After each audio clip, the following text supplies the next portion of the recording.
student, welcome to my class, and today we are going to discuss MCG and one more important topic, and that is an atom is a magnet. Okay, so here this is my lecture number 12 and this is the last lecture of unit magnetic effect of electric current, or you can say it as charge and magnetism. So let's start with the today's topic. Here I have drawn the figure of MCG. It is not required to draw the figure of MCG in your examination time. So that is why I have drawn it earlier, and I will explain this figure to you. Okay, so you have to only explain the concept of MCG and the sensitivity of MCG as well as the relation, some questions based on MCG. तो आपको draw करने की requirement नहीं है, इसलिए आप उसके लिए बॉदर मत हो. अभी आपने सिर्फ क्या करना है कि इसकी कंस्ट्रक्शन को समझना है और हर एक पार्ट की वर्किंग को यहाँ पर मैं एक्सप्लेन करने वाली हूँ. So here you can see in this figure I have mentioned the labels. This is a coil. It is a cylindrical coil, you can say, because it is a two-dimensional figure. तो यहाँ पर आप देखो तो ये क्या है, ये cylindrical coil है जो wrapped है पूरी. ये आयरन कोर एक बेस लिया गया है. ये आयरन कोर सर्कुलर शेप में लिया गया है. सर्कुलर शेप में इसलिए लिया गया है क्योंकि हमने जो मैग्नेटिक फील्ड अप्लाई की है, ये magnetic field radial magnetic field है. तो अगर ये रेडियल मैग्नेटिक फील्ड है तो उसके बीच में अगर हम सर्कुलर शेप में, या इसे अगर हम थ्री डायमेंशनल में कहें तो स्फेरिकल शेप में ये एक आयरन कोर प्लेस करेंगे तो वो इफेक्टिव होगा रेडियल मैग्नेटिक फील्ड में. अगर ये एक लीनियर मैग्नेटिक फील्ड होती, ठीक है, अगर लीनियर मैग्नेटिक फील्ड जनरेट कर रहे होते तो हम बीच में जो आयरन कोर रखते वो रेक्टेंगुलर शेप का रखते. तो ये बेसिक स्ट्रक्चर होता है जिसको हमें वेरी कराना होता है on the basis of the field shape and the coil shape and the core shape. तो ये हमारा जो कोर है, आयरन कोर जिसे हम कहते हैं, जैसे soft iron core. Soft iron core की क्वालिटी ये होती है कि soft iron core can easily be magnetized, easily be demagnetized. ये जो मैग्नेटाइज एंड डीमैग्नेटाइजेशन है ये हम नेक्स्ट चैप्टर में पढ़ेंगे. So here soft iron core की क्वालिटी को अंडरस्टैंड कर लो, इसको नोट डाउन कर लो कि सॉफ्ट आयरन कोर वो होता है जो जल्दी से मैग्नेटाइज हो जाता है और जल्दी से डीमैग्नेटाइज भी हो जाता है. लाइक आपके इलेक्ट्रिक बेल में सॉफ्ट आयरन कोर लगा हुआ होता है, ठीक है, जो घरों में इलेक्ट्रिक बेल लगी है उसमें सॉफ्ट आयरन कोर लगा है. तो सॉफ्ट आयरन कोर है ये, यानी कि मैग्नेटिक फील्ड के अंडर में ये ईजिली मैग्नेटाइज्ड हो जाएगा. ठीक है, अब यहाँ पर आप देखो ये जो कॉइल है सिलेंड्रिकल शेप की, इस कॉइल में n नंबर ऑफ टर्न्स हैं. यहाँ पर नंबर ऑफ टर्न्स n है, n is turns in coil. ठीक है, उसके बाद आप यहाँ पर देखो तो एक ये यहाँ स्प्रिंग लगी हुई है. ये स्प्रिंग स्पाइरल शेप की है और ये स्प्रिंग अटैच्ड है इस पॉइंटर से. यानी जब ये स्प्रिंग रोटेट हो रही होगी, जब ये ट्विस्ट होगी, जैसे ही इसमें मैग्नेटिक इफेक्ट आएगा कॉइल के अंदर, तो ये जो कॉइल में जब हम करंट फ्लो कराएंगे, गैल्वेनोमीटर सबसे पहले, एमसीजी मींस क्या है, मूविंग कॉइल गैल्वेनोमीटर. ठीक है, तो मूविंग कॉइल गैल्वेनोमीटर यानी गैल्वेनोमीटर को अगर आप सिंपली जानते हो तो आपको ये पता है कि गैल्वेनोमीटर एक ऐसी डिवाइस है जिसको हम यूज़ करते हैं करंट के डिटेक्शन में. किसी भी सर्किट में अगर हमें ये आइडेंटिफाई करना है कि करंट फ्लो कर रही है तो वो आइडेंटिफिकेशन हम किसकी हेल्प से करते हैं, गैल्वेनोमीटर की हेल्प से. तो गैल्वेनोमीटर का पर्पस होता है to detect the current. Ammeter का पर्पस होता है टू मेजर द करंट, वो अमाउंट ऑफ करंट मेजर करता है, और गैल्वेनोमीटर डिटेक्शन ऑफ करंट करता है. It can find the direction of current as well as detection of the current in the circuit. तो मूविंग कॉइल गैल्वेनोमीटर एक specific उसका एक टाइप है, एक डिवाइस है, डिफरेंट डिवाइस है. आप ऐसे समझ लो कि बैलिस्टिक गैल्वेनोमीटर भी होता है, सिंपल गैल्वेनोमीटर भी होता है, ये मूविंग कॉइल गैल्वेनोमीटर है. तो गैल्वेनोमीटर की बहुत सारी वेराइटीज़ होती हैं और बहुत सारे डिफरेंट स्ट्रक्चर होते हैं. हम यहाँ पर उनमें से एक स्ट्रक्चर को डिस्कस कर रहे हैं और वो स्ट्रक्चर है moving coil galvanometer. In short we say it as MCG. Okay, अब यहाँ पर आप जब स्प्रिंग को देखोगे तो ये स्प्रिंग जो यहाँ पर ट्विस्टेड स्प्रिंग है, इसका शेप स्पाइरल है. दिस वन, ये जो मैंने यहाँ पर स्प्रिंग लिखा हुआ है, this is the spiral shape spring. ऐसा स्पाइरल शेप आपने पहले भी पढ़ा है जब आप आपने साइक्लोट्रॉन पढ़ा था। साइक्लोट्रॉन में चार्ज पार्टिकल स्पाइरल शेप में मूव कर रहे थे। तो ये स्प्रिंग का शेप स्पाइरल लिया गया है। स्पाइरल स्प्रिंग से कनेक्टेड है ये पॉइंटर। यहाँ जो ये पॉइंटर है जो आपको गैल्वेनोमीटर में सामने दिखाई दे रहा होता है स्केलिंग में, वो पॉइंटर इस स्पाइरल स्प्रिंग से कनेक्टेड होता है। Remember this. आप एक पॉइंट एक जो मैं आपको टॉपिक बता रही हूँ इसके बेसिस पे, कंस्ट्रक्शन की बेसिस पर उनको आप नोट डाउन कर सकते हो साथ में कॉपी में। सो यहाँ पर क्या हो रहा है कि ये जो पॉइंटर है ये पॉइंटर मूव तब करेगा जब यहाँ पर ये spring, this spiral spring will rotate. जैसे ये इस तरीके से है कनेक्टेड, जैसे ही ये स्प्रिंग रोटेट करेगी आप देखो इसके साथ पॉइंटर रोटेट करेगा इस तरीके से, ठीक है। और पॉइंटर रोटेट करते हुए जाएगा कहाँ तक, स्केल में जो रीडिंग्स हैं उनके बेसिस पे वेरी कर रहा होगा।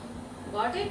तो आप यहाँ पर ये देखो कि स्प्रिंग में ट्विस्ट या जो रोटेशन हो रहा है वो इस बेसिस पर होगा कि यहाँ कॉइल में करंट कितनी है। जो कॉइल में करंट है वो इस स्प्रिंग में मैग्नेटिक इफेक्ट डालेगी, ठीक है। ये आपने पढ़ा है अभी। ये जो इस MCG का मेन बेस है, मेन बेस कहाँ से शुरू होता है, टॉर्क से। आपने टॉर्क टॉपिक पढ़ा। जब भी हम एक करंट कैरिंग कॉइल को मैग्नेटिक फील्ड में प्लेस करते हैं तो उसमें ट्विस्टिंग होती है, उसमें रोटेशन होता है और वो रोटेशन जो होता है वो टॉर्क जनरेट करता है, ठीक है। तो वो टॉपिक आप लोगों ने पूरी डिटेल में पढ़ा है। This was in my lecture number 11। So here we will say that कि the pointer rotation, the pointer movement depends on the spring twist. ये जो स्प्रिंग है ये जितना ट्विस्ट करेगी पॉइंटर उतना रोटेट करेगा। और पॉइंटर के रोटेट करने का मीनिंग है कि कॉइल में कितनी करंट है। जितना ज़्यादा रोटेट कर रहा है कॉइल में करंट उतनी ज़्यादा है, जितना कम रोटेट कर रहा है कॉइल में करंट उतनी कम है, ठीक है। अगर नहीं रोटेट कर रहा है इसका मतलब कॉइल में करंट गई नहीं। तो इस तरीके से हम किसी भी सर्किट में गैल्वेनोमीटर के बेसिस पर ये फाइंड आउट कर लेते हैं कि उस सर्किट में करंट है कि नहीं है, ठीक है। तो आपको मैंने जो मेन पॉइंट्स बताए, सबसे पहले गैल्वेनोमीटर होता क्या है, device, it is a device to detect current in a circuit. जब हमें किसी सर्किट में करंट को डिटेक्ट करना होता है तो हम उस सर्किट में गैल्वेनोमीटर को लगा देते हैं, ठीक है। तो ये गैल्वेनोमीटर क्या करेगा, डिटेक्ट करेगा। अब इसकी वर्किंग जो मैं आपको बता रही हूँ उनको आप पॉइंट वाइज नोट कर रहे हो। सबसे पहले तो ये आयरन कोर आपने किस शेप की ली है, 3 डायमेंशनल में स्फेरिकल शेप की है। ये आयरन कोर प्लेस्ड है मैग्नेटिक फील्ड जो कि रेडियल मैग्नेटिक फील्ड है। इसमें हमने क्या किया है कि जो मैग्नेट्स लिए थे उनका शेप ही ऐसा रखा है कि ये रेडियल मैग्नेटिक फील्ड जनरेट करेंगे, ठीक है। अगर स्फीयर में देखोगे तो स्फीयर में रेडियल मैग्नेटिक फील्ड जनरेट होगी। अगर रेक्टेंगल लोगे तो रेक्टेंगल में लीनियर मैग्नेटिक फील्ड जनरेट होगी। सो this one is the radial magnetic field. Remember this, it is radial magnetic field. Got it. अब ये जो कॉइल है ये कनेक्टेड होती है सर्किट से, वो यहाँ पे दिखाया नहीं गया है। ये कॉइल सर्किट से कनेक्ट होगी, ठीक है। जब सर्किट में करंट होगी तो इस कॉइल में भी करंट आ जाएगी। और ये कॉइल क्योंकि इस स्प्रिंग से अटैच्ड है तो यहाँ पर ये स्प्रिंग में ट्विस्टिंग होगी क्योंकि ये फिक्स्ड है। यहाँ पे पाइवट पॉइंट है, सेंटर पोजीशन पे पाइवट पॉइंट है। पाइवट पॉइंट होने का मीनिंग है कि ये जैसे निडल लगा देते हैं बीच में, वैसे ही इस स्प्रिंग में बीच में निडल लगी हुई है, तो that is a pivot point. So pivot point पर ये निडल, ये स्प्रिंग जो आपकी है इसमें ये फिक्स है। तो जब भी इसमें कॉइल के करंट के बेसिस पर मूवमेंट होगा, टॉर्क जनरेट होगा, वो टॉर्क इस कॉइल को किस तरीके से रोटेट करेगा, ट्विस्टिंग के फॉर्म में। सेंटर से ये फिक्स है और सेंटर से ये जब ट्विस्ट करेगी तो ऐसे करेगी, सेंटर इज फिक्स। थंब को ऐसे देख लो कि थंब इज द सेंटर और सेंटर से ये ट्विस्ट इस तरीके से कर रही है। और बिकॉज ये स्प्रिंग अटैच्ड है पॉइंटर से, तो जब ये ट्विस्ट कर रही होगी तो इसके साथ में जो अटैच्ड पॉइंटर है वो भी ट्विस्ट कर रहा होगा। Got it. तो इस तरीके का स्ट्रक्चर ओवरऑल है, कंस्ट्रक्शन है, जिस बेसिस पर ये पॉइंटर मूव करता है। और आपको सामने से स्क्रीन पे केवल ये स्केल और ये पॉइंटर दिखाई दे रहा होता है, जिस पे आप रीडिंग लेते हो कि आपको ये आइडेंटिफिकेशन हो जाता है कि ये पॉइंटर मूव किया, डिफ्लेक्ट हुआ, इसे हम डिफ्लेक्शन कहते हैं। ये पॉइंटर डिफ्लेक्ट हुआ तो दैट मीन्स कि इस सर्किट में करंट है, ठीक है। तो ऐसे एक्सपेरिमेंट भी हैं आपके सिलेबस में, वो एक्सपेरिमेंट भी आप फिजिक्स लैब में जब करते हो तो ये टॉपिक बेसिकली एक्सपेरिमेंट पे बेस्ड है। इससे रिलेटेड कुछ ऑब्जेक्टिव क्वेश्चंस जनरेट होते हैं और इससे रिलेटेड आपके वाइवा वॉइस में क्वेश्चंस जनरेट होते हैं, ठीक है, कि एक ये जो गैल्वेनोमीटर है वर्क कैसे कर रहा है। सो एमसीजी गैल्वेनोमीटर की वर्किंग इस कंस्ट्रक्शन के बेसिस पर आप करोगे, ठीक है। तो आपने कंस्ट्रक्शन नहीं करनी है, आपने सिर्फ उसमें जो मेन टर्म्स हैं लाइक सेंसिटिविटी टर्म्स, ये सारे के सारे टर्म्स पढ़ने। How can a galvanometer be an ammeter, how can a galvanometer be a voltmeter, ठीक है। We will discuss these things under this topic MCG. What is MCG? This is moving coil galvanometer. यहाँ पर coil move कर रही है, वो coil कौन सी है? ये कॉइल है। ये कॉइल जब करंट फ्लो करेगी तो यहाँ पर ये पूरा का पूरा ये मैग्नेट, रोटेटिंग मैग्नेट रोटेट होगा, जिसके बेसिस पर इसमें ट्विस्टिंग आएगी स्प्रिंग में, बिकॉज इट इज कॉइलेटेड, ठीक है। So this is all regarding with the construction and working. I hope this point is clear to you. Now let's start with the principle and concept theory of this MCG. Okay, ये ज़्यादा important है आपकी principal और theory. तो galvanometer समझ में आ गया, galvanometer होता क्या है, गैल्वेनोमीटर की ये कंस्ट्रक्शन और इसमें हर एक पार्ट की वर्किंग, ठीक है। अब हम डिस्कस करने वाले हैं यहाँ पर थ्योरी को। तो मैंने आपको बताया कि थ्योरी जो इसकी है एमसीजी की, ये थ्योरी बेस्ड है टॉर्क पर। Okay, got it. थ्योरी किस पर बेस्ड है? टॉर्क पर, जो आपने लास्ट टॉपिक पढ़ा था, ठीक है, इन lecture number 11। So this one is based on torque. You know that torque tau is equal to I a b sin theta. ये तो सिंगल टर्म के लिए था, एन टर्म के लिए क्या हो जाएगा? N I A B sine theta. ये एन आई ए क्या है? This is known as magnetic dipole moment. बहुत इंपॉर्टेंट क्वांटिटी है, इसको अभी हम आगे भी डिस्कस करेंगे मैग्नेटिक डाइपोल मोमेंट, इसलिए इसको भूलना नहीं ये कॉन्सेप्ट, ठीक है। और अगर इसमें कहीं भी कंफ्यूजन है आप पूछो, ठीक है। सो यहाँ पर N I A is equal to M होता है, where M is known as magnetic dipole moment. Okay, sin theta, here theta is the angle between magnetic dipole moment and magnetic field. तो magnetic dipole moment यहाँ पर अगर हम देख रहे हैं इस केस में, तो हमने रेडियल का लेने का पर्पस भी यही था। जब हम मैग्नेटिक डाइपोल मोमेंट देखेंगे तो magnetic dipole moment is always perpendicular to the coil. ये मैंने आपको जब रेक्टेंगुलर कॉइल ली थी उस केस में भी बताया था कि डाइपोल मोमेंट किस डायरेक्शन में होता है। मैंने आपको वो 2 पॉइंट्स बताए थे, उन दोनों पॉइंट्स को आपने अगर नोट किया होगा तो आपको पता होगा कि this dipole moment must always be parallel to area vector. You can say it in 2 form, one is parallel to area vector और you can say it as magnetic dipole moment is perpendicular to the surface area of the coil. तो यहाँ पे क्योंकि ये coil जो है ये आपकी इस बोर्ड की प्लेन में है, तो मैग्नेटिक डाइपोल मोमेंट ये श्योर है कि आउटवर्ड टू द बोर्ड होगा। अगर ये आउटवर्ड टू द बोर्ड है, या तो आउटवर्ड हो सकता है या इनवर्ड, ये डिपेंड करता है कि कॉइल में करंट का डायरेक्शन क्या है। अगर ये हम एक सिचुएशन लेते हैं कि आउटवर्ड टू द बोर्ड है, तो उस सिचुएशन में मैग्नेटिक फील्ड जो निकल रही मैग्नेटिक फील्ड लाइन्स ये सारी बोर्ड की प्लेन में है। तो बोर्ड की प्लेन में और बोर्ड के प्लेन की परपेंडिकुलर अगर आप इनके बीच में एंगल देखो तो this is 90 degree. If it is 90 degree, then theta is the angle between magnetic dipole moment and magnetic field. So it should be 90, and we will get the value as sin 90 here, which is 1. Okay, so tau is equal to mb. We will not use this sin theta. Here m you can write it as NIAB. यहाँ पे आप लिख सकते हो as sin theta is equal to sin 90 is equal to 1. Got it? So this one is your equation number 1. Am I right? Am I clear to you? Tau is equal to NIAB. Got it? ये किस basis पे हमने बताया? हमने ये coil के basis पे बताया, ये जो सिलेंड्रिकल कॉइल थी।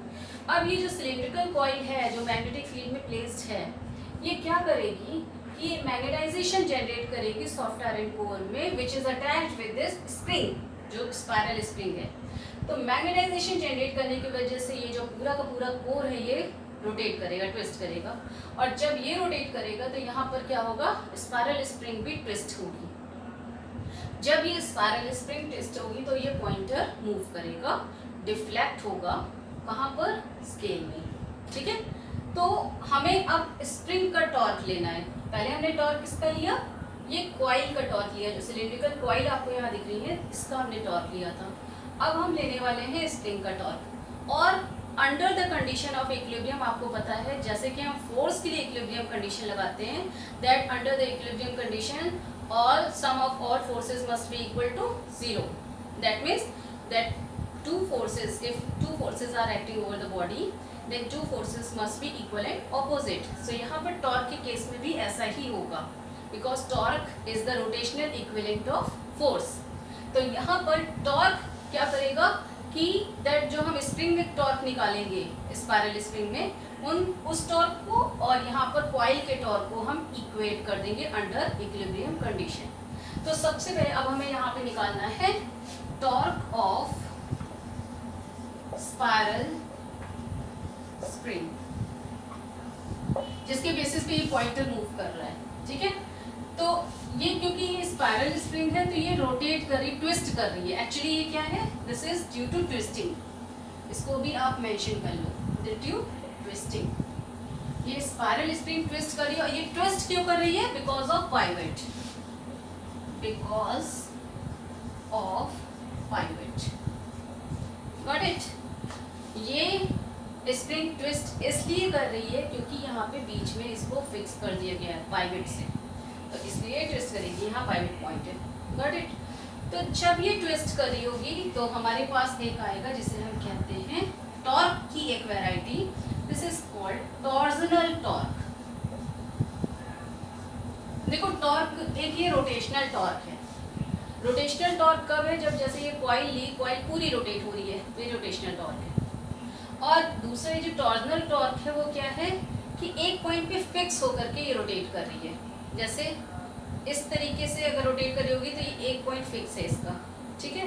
तो उससे क्या होता है, स्ट्रक्चरल चेंज आता है। जैसे यहाँ पर स्पाइरल शेप अगर है तो स्पाइरल शेप में स्ट्रक्चरल चेंज आएगा, कभी ये स्प्रिंग एक्सपेंड करेगी, कभी ये कॉन्ट्रैक्ट करेगी, समझ रहे हो ना। इस तरीके से हो रहा होगा, ये ऐसे एक्सपेंड कर रही है और ये क्लोज बाय होकर के कॉन्ट्रैक्ट कर रही है, ठीक है। सो टॉर्जनल टॉर्क उस केस में है जबकि यहाँ पर स्पाइरल स्प्रिंग, बाइवेटेड स्पाइरल स्प्रिंग ली गई है। तो हम टॉर्जनल टॉर्क की वैल्यू अगर रखना चाहते हैं तो टॉर्क की वैल्यू को हमें एक स्पेसिफिक टर्म से रिलेट करके फॉर्मूला रखना होगा। वो फॉर्मूला अभी तक आपने नहीं पढ़ा है, ठीक है, पर आपने एक फॉर्मूला पढ़ा है, वो है स्प्रिंग कांस्टेंट का।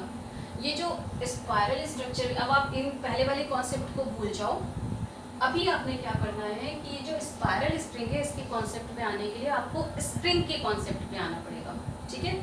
आपने देखा है स्प्रिंग एक्सपेंड करती है, कॉन्ट्रैक्ट करती है, depends on the applied force and restoring force, आपने रीस्टोरिंग फोर्स पढ़ा था।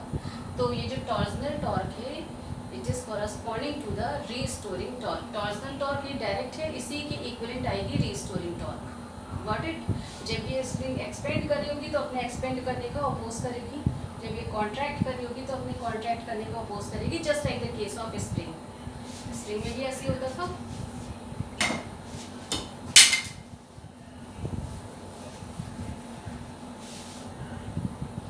ठीक है, अगर हम स्प्रिंग के केस में देखेंगे तो ये स्प्रिंग नॉर्मल है, क्लास 11th में आपने पूरा पढ़ा है, this is the normal length. अब ये कॉन्ट्रैक्टेड लेंथ हो गई इसकी और ये एक्सपेंडेड लेंथ हो गई। कॉन्ट्रैक्टेड नॉर्मल लेंथ से कुछ कम हो गई, एक्सपेंडेड लेंथ नॉर्मल लेंथ से कुछ बढ़ गई। उस केस में आप F इज इक्वल टू रखते थे माइनस ऑफ के वाई या के एक्स रख देते थे, माइनस ऑफ के एक्स। अगर एक्स एक्सिस में लिया है तो के एक्स रख देते थे, अगर वर्टिकली हैंग किया हुआ है तो के वाई रख देते थे। माइनस इंडिकेट कि यहाँ पे रिस्टोरिंग फोर्स है, पढ़ा था आपने, हुक्स लॉ ये है, ठीक है।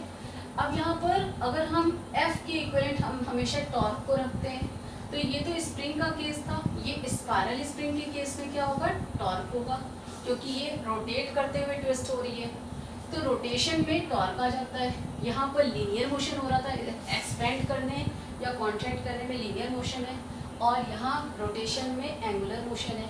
एंगुलर मोशन के केस में क्या आना चाहिए, टॉर्क।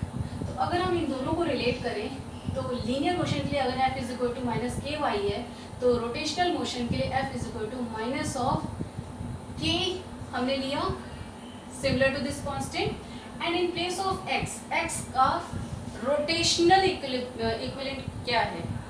आपने जब रोटेशनल चैप्टर पढ़ा था तो आपने पढ़ा था ना कि रोटेशनल और लीनियर इक्विवेलेंट आप निकालते थे, like the case of theta, theta is equivalent to what, length, angular displacement, linear displacement. उसके बाद आपने पढ़ा था angular velocity, linear velocity, angular acceleration, linear acceleration A, then force in case of linear, force in case of angular motion, torque.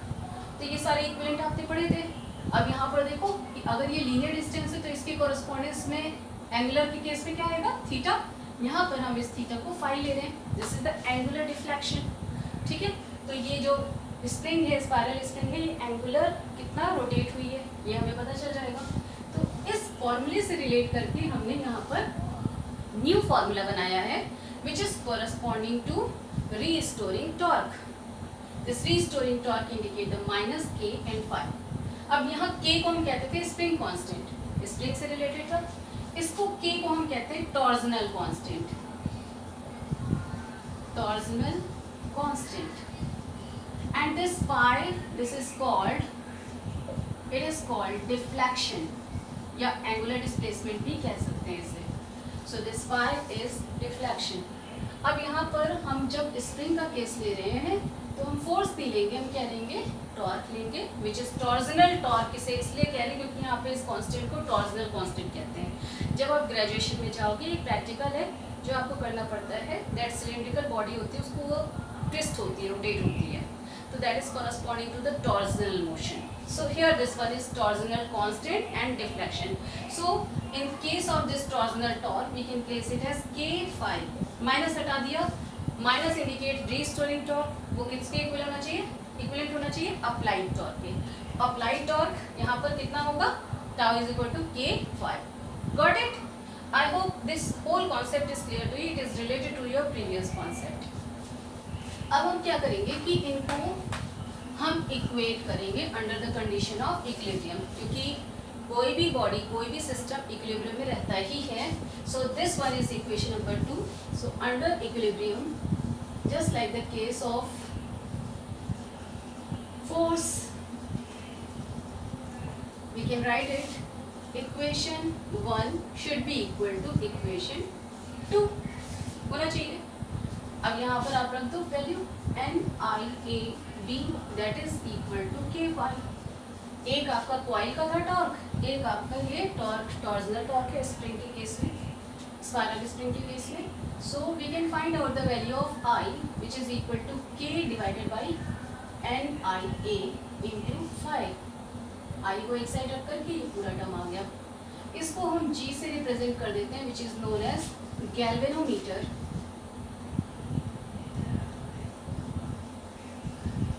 Constant, ये सारे के सारे terms constant रहेंगे। के देखो, के क्या है, टॉर्जनल कांस्टेंट है, N is number of turns. I is here it is B, not I, ठीक है, एनपीए। आई तो आपने इधर रखा हुआ है। So B is magnetic field which is also constant, A is area of the coil which is constant. तो initially जो हमने ले लिया वो सारे टर्म्स कांस्टेंट है, इसलिए G is the galvanometer constant which is fixed initially, ठीक है। चेंज क्या होगा, फाइन, जितना डिफ्लेक्शन ज़्यादा होगा उतनी करंट ज़्यादा होगी, ये होना भी चाहिए। जहाँ पर ज़्यादा जितनी करंट होगी यहाँ पर स्प्रिंग उतना ट्विस्ट होगी, और स्प्रिंग ट्विस्ट होने से जो पॉइंटर है वो उतना ही ज़्यादा डिफ्लेक्ट होगा, मूव कर रहा होगा। So that is the case here. ये इंपॉर्टेंट है थ्योरी, इसको आप नोट डाउन कर लेना। आपके में कंस्ट्रक्शन की इतनी इंपॉर्टेंस नहीं है, और मैक्सिमम बुक में कंस्ट्रक्शन और वर्किंग बहुत शॉर्ट में एक्सप्लेन है, इवन वर्किंग एक्सप्लेन ही नहीं की गई है, ठीक है। तो आपने यहाँ पर क्या करना है कि वर्किंग और कंस्ट्रक्शन को आप समझ लो, बट थ्योरी को आप अच्छे से अंडरस्टैंड करो कि इसको क्या करना है, इस पर प्रैक्टिस करो। ठीक है। So I is equal to this one. So ये आपका फॉर्मूला निकल करके आता है और इस पूरे जी टर्म को हम लिखते हैं K over N B A. This is galvanometer constant. ठीक है, ये टर्म कांस्टेंट है, आप इसमें इसकी यूनिट भी निकाल सकते हो। गैल्वेनोमीटर कांस्टेंट की यूनिट आ जाएगी आई की यूनिट डिवाइडेड बाय डिफ्लेक्शन की यूनिट। ठीक है, सो डिफ्लेक्शन को हम रेडियन में भी ले सकते हैं, पर सेकेंड में भी ले सकते हैं, and I is ampere. Got it. अब यहाँ पर एक आता है जो टर्म जो अब मैं बताने जा रही हूँ, ये बहुत इंपॉर्टेंट है। ठीक है, इसी से क्वेश्चन जनरेट होते हैं। तो पहला टर्म है current sensitivity.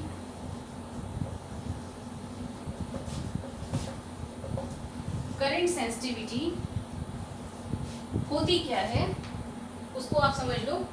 Current sensitivity is defined as deflection per unit current, that is deflection per unit current is called current sensitivity. So we can write it as this current sensitivity is defined as deflection per unit second phi by I. So phi by I is current sensitivity. From this formula we will get it as phi by I which is equal to K divided by NPA. तो ये आपका formula आ गया current sensitivity का। phi by I is equal to this is NBA over K। ये term इधर जाएगा, सारे टर्म लेफ्ट साइड में जाएंगे। So NBA over K and you can see this कि ये पूरे राइट हैंड साइड की टर्म कांस्टेंट है which is equal to 1 by galvanometer constant. तो करंट सेंसिटिविटी क्या होती है, कांस्टेंट रहती है। This is the constant value, ये वेरी नहीं करती generally. Got it.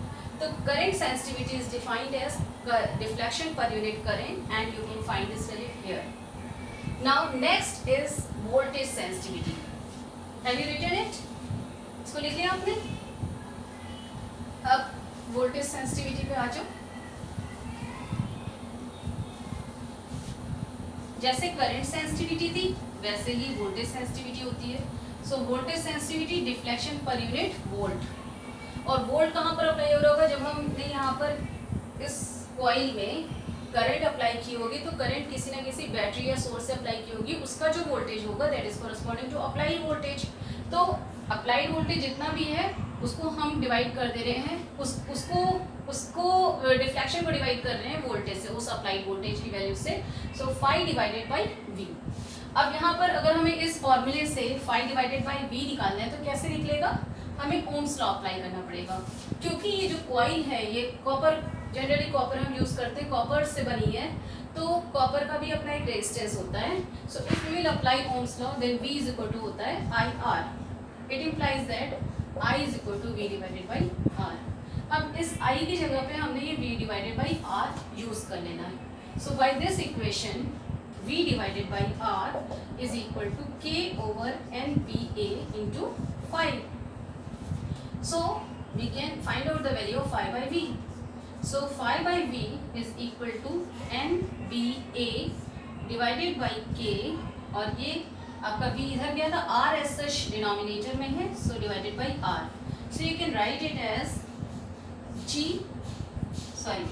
this is 1 by G and B over K क्या हो जाएगा 1 by G into R.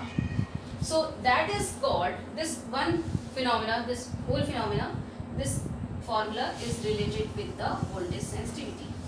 अब आप यहाँ पर देखो तो G तो कांस्टेंट टर्म होता है, वोल्टेज सेंसिटिविटी किस पर डिपेंड करेगी, R पर, रेजिस्टेंस पर डिपेंड करेगी कि जो हम कॉइल यूज़ कर रहे हैं उसमें कितना रेजिस्टेंस है, उसके बेसिस पर यहाँ पर वोल्टेज सेंसिटिविटी वेरी करती जाएगी। ठीक है, होता है ऐसा।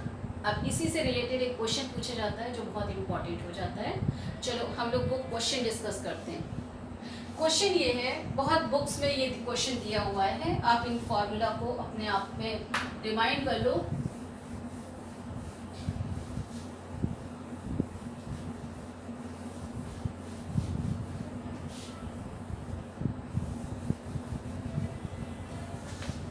क्वेश्चन ये है कि if number of turns n become double, कितने हो गए डबल नंबर ऑफ टर्न्स कर दिए। कहाँ पर? कॉइल में। नंबर ऑफ टर्न्स कितने, किसमें? कॉइल में। तो नंबर ऑफ टर्न्स को अगर डबल कर दिया जाए, then prove that current sensitivity changes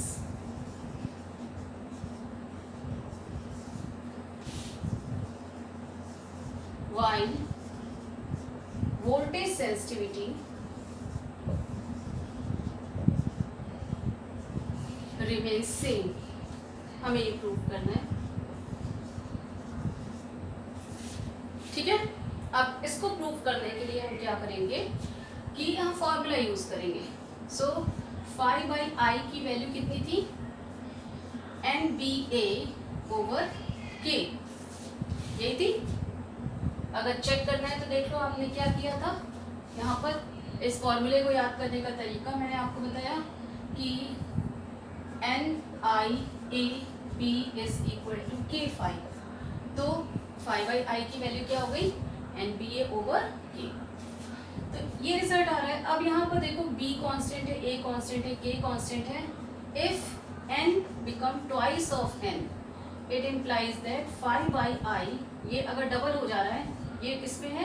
numerator में। तो अगर न्यूमरेटर डबल हो जा रहा है तो ऑब्वियसली ये जो लेफ्ट हैंड साइड टर्म है ये भी डबल हो जाएगा, twice of phi by I. बाकी में कोई वेरिएशन नहीं हो रहा है। So that is why current sensitivity become double. Current sensitivity क्या हो जा रही है? Become double. ये क्लियर है? अब वोल्टेज सेंसिटिविटी को चेक कर लेते हैं। Voltage sensitivity phi by V. Phi by V is equal to क्या है? NBA over K into 1/R, ठीक है। अब यहाँ पर नंबर ऑफ टर्न्स डबल हो गए, बाकी टर्म तो सेम रहेंगे।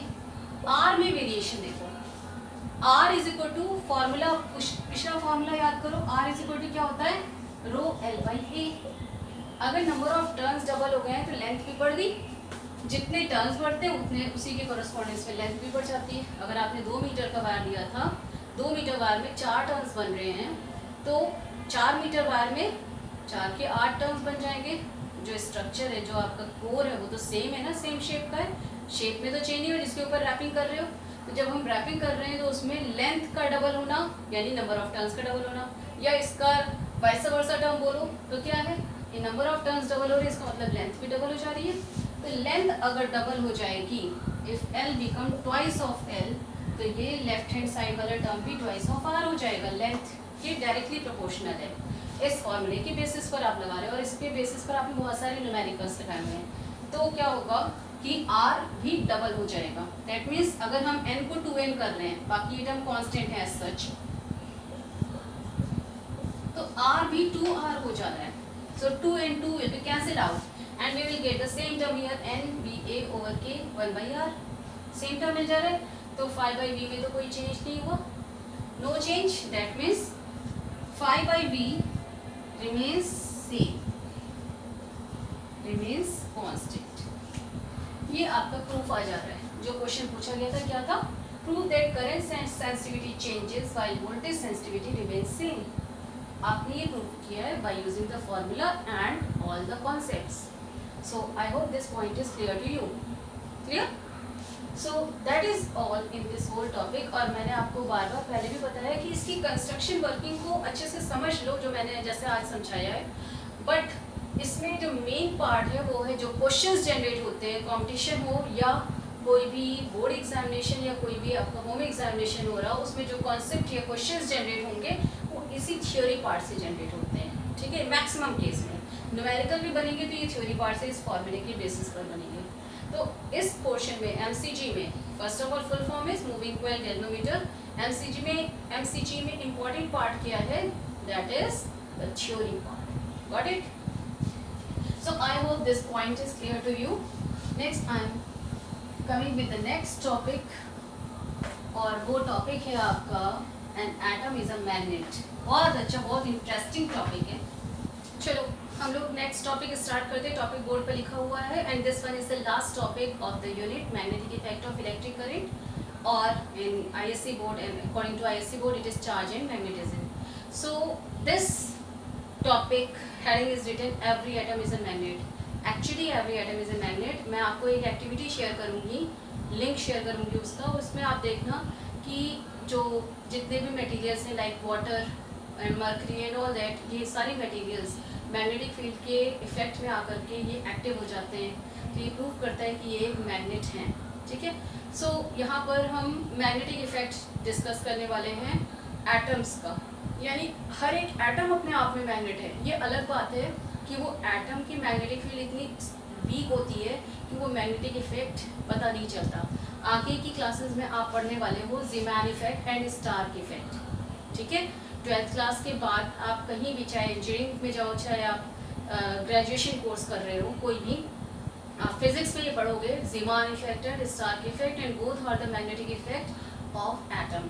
सो हम ये जो डिस्कस कर रहे हैं ये एक आपका छोटा सा इंट्रोडक्टरी पॉइंट है जो आपको आगे इन सारे इफेक्ट ज़ीमैन और स्टार्क इफेक्ट को डीपली डिस्क्राइब करने में हेल्प करेगा। So be very careful, be attentive in the class whenever I am saying anything in this class, क्योंकि जो मैं बोल रही हूँ आप उसको नोट करते जाओगे तो आपके लिए बहुत बेनिफिशियल है ये। ठीक है, अब हम बात कर रहे हैं एटम की।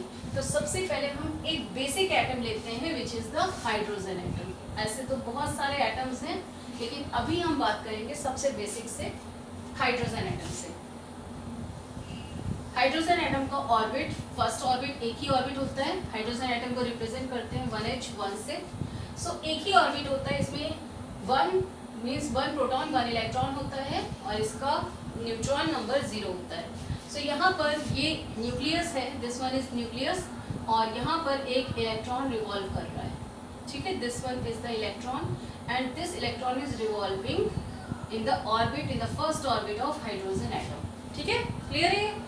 अच्छा, ऑर्स्टेड ने कहा कि moving charge particle magnetic field generate करता है। तो ये तो इलेक्ट्रॉन है, ये चार्ज पार्टिकल है और ये मूव कर रहा है एक फिक्स्ड ऑर्बिट में, तो ऑब्वियसली इसमें स्पीड भी है। आगे की आप जब एटॉमिक स्ट्रक्चर पढ़ोगे नेक्स्ट बुक, सेकेंड बुक में, तो उसमें आप इनकी वेलोसिटी भी निकालोगे, रेडियस भी निकालोगे, everything you will find out. So here electron जो रिवॉल्व कर रहा है किसी स्पीड से रिवॉल्व कर रहा है, मोशन में है, तो इसमें मैग्नेटिक इफेक्ट आ जाना चाहिए।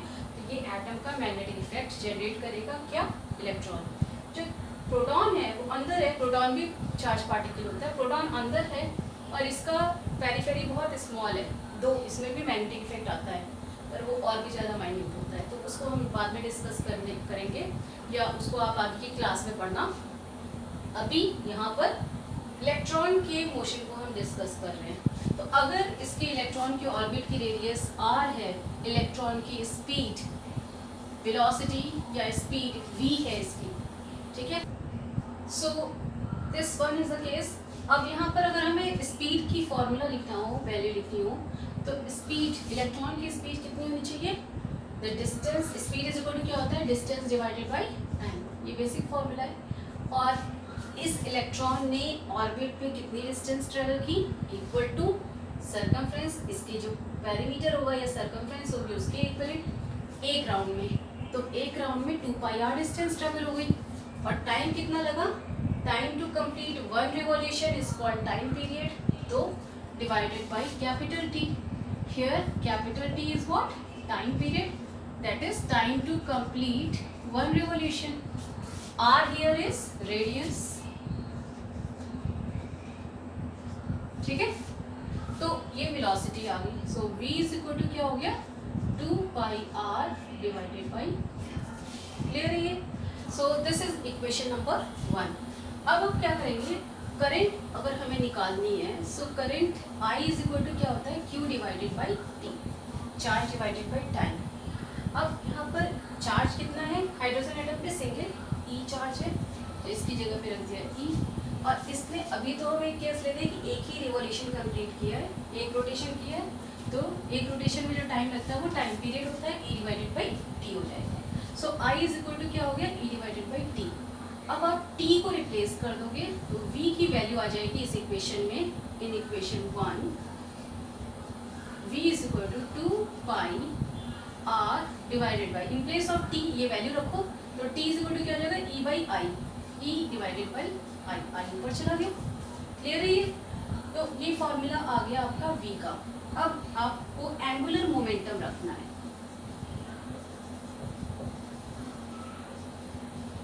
एंगुलर मोमेंटम क्या होता है? जब भी कोई बॉडी अगर मूव करी, रोटेट करी, तो उस केस में हम एंगुलर मोमेंटम निकालते हैं। तो एंगुलर मोमेंटम को एल से रिप्रेजेंट करते हैं and the formula for angular momentum is mv/r। So this one is equation number 2। Put the value of equation number 2 in this formula. So L is equal to m into v के place पे आप value put कर दो 2 pi r i over e into r, यानी ये कितना हो जाएगा r स्क्वायर। इधर यहाँ पे टर्म्स जो भी आप निकाल सकते हो उतने निकाल दो। m बाई ई हो गया, ये हो गया आपका 2m बाई ई हो गया, i हो गया, ठीक है, और ये हो गया पाई r स्क्वायर। इतने टर्म आ गए। Got it? इतना क्लियर है? अब इसके आगे देखो क्या हो रहा है।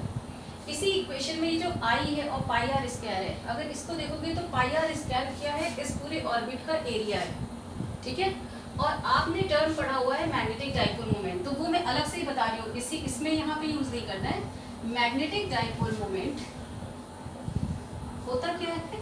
इसको हम कैपिटल M से रिप्रेजेंट करते हैं, लेकिन एटम के केस में हम इसे म्यू से रिप्रेजेंट करेंगे, क्योंकि M is equal to I ए होता है, current into area, coil area. तो यहाँ पर M की जगह पे क्या हो जाएगा? Mu is equal to I A. तो ये पूरा टर्म है, ये क्या है? A is equal to pi r square होना चाहिए इस ऑर्बिट का एरिया। तो यहाँ पर आ रहा है I इंटू ए, यानी ये टर्म है क्या एक्चुअल में? Mu. So you can write L is equal to 2m over e into mu. So what is the value of mu divided by L? So it is e by 2m. ये आएगी। इस form को mu by L, इसको हम कहते हैं gyromagnetic ratio. Remember this term, gyromagnetic ratio, mu by L, यानी magnetic dipole moment per unit angular momentum. This is called gyromagnetic ratio. और ये रेशियो क्यों ऐसे लिया गया? क्योंकि यहाँ पर देखो तो E is electronic charge on one electron and M is the mass of electron, ठीक है। तो charge of electron and mass of electron ये फिक्स है। कितना होता है charge? 1.6 10 to the power -19 coulomb. कितना होता है mass? 9.1 10 to the power -31 kilogram. तो यहाँ पर ये जो चार्ज और मास फिक्स होने की वजह से इसका जो लेफ्ट हैंड साइड पार्ट है ये भी फिक्स हो जाएगा, ठीक है। और ये जो फिक्स्ड है उसको हम कहते हैं गायरोमैग्नेटिक रेशियो।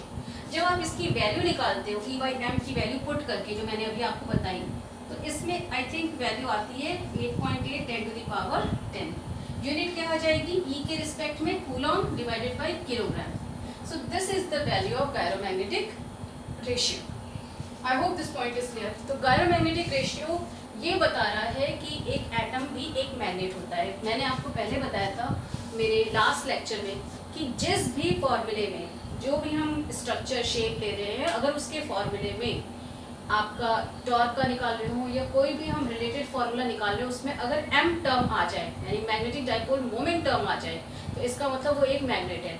तो यहाँ पर भी इस फॉर्मूले में मैग्नेटिक डाइपोल मोमेंट आ रहा है, that is mu. Representation different हो गया क्योंकि एटम में बहुत कम इफेक्ट होता है मैग्नेट्स का। तो मैग्नेटिक इफेक्ट कम होने की वजह से इसको हम म्यू से रिप्रेजेंट कर रहे हैं। और क्योंकि ये म्यू टर्म इस फॉर्मूले में आ रहा है related to this electron orbit structure, so that is why this atom is a magnet. तो ये प्रूव कर रहा है गायरोमैग्नेटिक रेशियो कि ये जो एटम है, हाइड्रोजन एटम, ये एक मैग्नेट है। और इसी तरीके से अगर आप कोई भी एटम लोगे, क्योंकि उसमें इंक्रीज होते हैं नंबर ऑफ इलेक्ट्रॉन्स, सो कोई भी एटम लोगे उसमें मैग्नेटिक इफेक्ट होगा। So every atom is a magnet, ठीक है। और इसको इफेक्ट को, इसके मैग्नेटिक इफेक्ट को आप पढ़ोगे जैसा मैंने आपको पहले बताया था, that is Zeeman effect and Stark effect. So वो इफेक्ट तब आता है जब मैग्नेटिक फील्ड अप्लाई करते हैं, वो सब अभी आपने नहीं पढ़ना है तो उसको अभी छोड़ दो, ठीक है। अब हम एक नेक्स्ट टर्म इंट्रोड्यूस करने जा रहे हैं which is called Bohr magneton. Bohr का नाम आपने बहुत सुना होगा, ठीक है। Magneton word is related to magnetic field. तो बोहर मैग्नेटॉन जो वर्ड है वो मैग्नेटिक फील्ड से रिलेटेड है, क्योंकि ये एटम के अंदर है। तो बोर ने ही एटम की एटॉमिक थ्योरी दी थी, आपको पता ही होगा। नील्स बोर ने एटॉमिक थ्योरी दी है उसकी। इसीलिए जैसे पहले रदरफोर्ड ने दी थी एटम के स्ट्रक्चर के बारे में, उसके बाद बोर्स ने दी, उसके बाद उसको और मॉडिफाई किया गया। तो ये सारी की सारी जो थ्योरी थी, ये थ्योरी की बेसिस पर ही यहाँ पर उसको बोहर मैग्नेट्रॉन नेम दिया गया। अब बोहर मैग्नेट्रॉन होता क्या है वो हम यहाँ निकालेंगे।